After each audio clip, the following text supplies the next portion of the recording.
पांडे। आप देख रहे हैं सामयिक ब्लिट्ज समाचार। अब खबरें विस्तार से।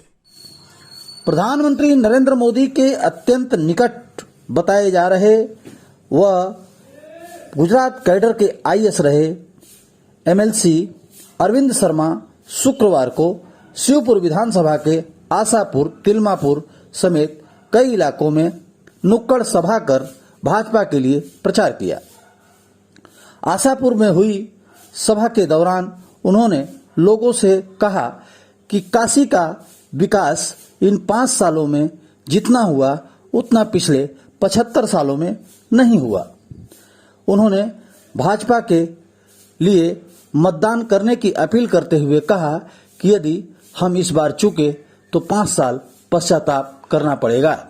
हमें प्रत्याशी को नहीं, भाजपा के मोदी योगी को वोट देना है, इसलिए आप सभी एकजुट होकर पूर्ण मतदान करें। इस दौरान अखिल भारतीय आचार्य ब्राह्मण कल्याण परिषद के राष्ट्रीय अध्यक्ष डॉक्टर लोकनाथ पांडे ने उन्हें गीता व पुष्प गुच्छ भेंट किया, जबकि आयोजक पवन पांडे उर्फ सोनू की ओर से स्वागत भाषण किया गया। इस दौरान सतीश पांडे, वीरेंद्र पांडे, अखिलेश पांडे, पप्पू पांडे, संतोष प्रधान, राजा पटेल समेत तमाम लोग मौजूद रहे। संचालन नागेश्वर प्रधान ने किया। हमारे देश में बहुत सी ऐसी विलक्षण चीजें हैं जिनका जो पैदा हमारे यहाँ हो रही है और नाम कहीं और का हो रहा है। कोई विदेशी कोई जो है उस पर अपना कब्जा कर ले रहा है।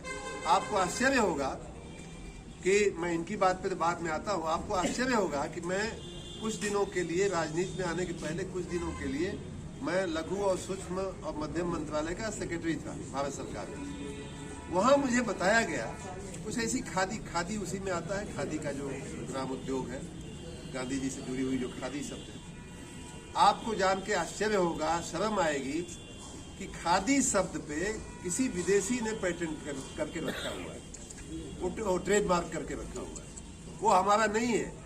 आप खादी आश्रम की वेबसाइट देखेंगे तो खादी समथिंग करके वो लिखा हुआ है, खादी शब्द नहीं है। क्योंकि हम जागृत नहीं थे, इसलिए कि हमने अगर कुछ किया, अब हम लोग मेहनत करें कि उससे खरीद लिया जाए, उससे कुछ तोड़ किया जाए, उससे बातचीत चल रही है, लेकिन वो आदमी मान नहीं रहा है, बदमाशी कर रहा है। कोई जर्मनी का या कहाँ का एक आदमी ने करके रखा हुआ। तो ऐसी स्थिति है।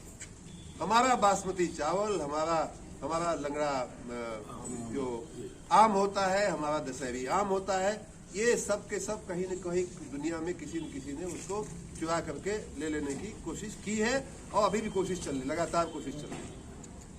हम लोग जब प्रधानमंत्री कार्यालय में आए तो इस बात की हम लोगों ने चिंता किया और ये हुआ कि भाई चलो उस पर भी हम काम करेंगे। लेकिन दूसरा एक काम था कि हमारी जो चीजें हैं, मान लीजिए कि आज यहाँ से बनारसी साड़ी बनती है और कल कोई बांग्लादेश में या कोई लंका में कोई चालू कर दे बनाने का और बनारसी साड़ी के नाम पे बेचने लगे, तो क्या आपके पास क्या विकल्प है?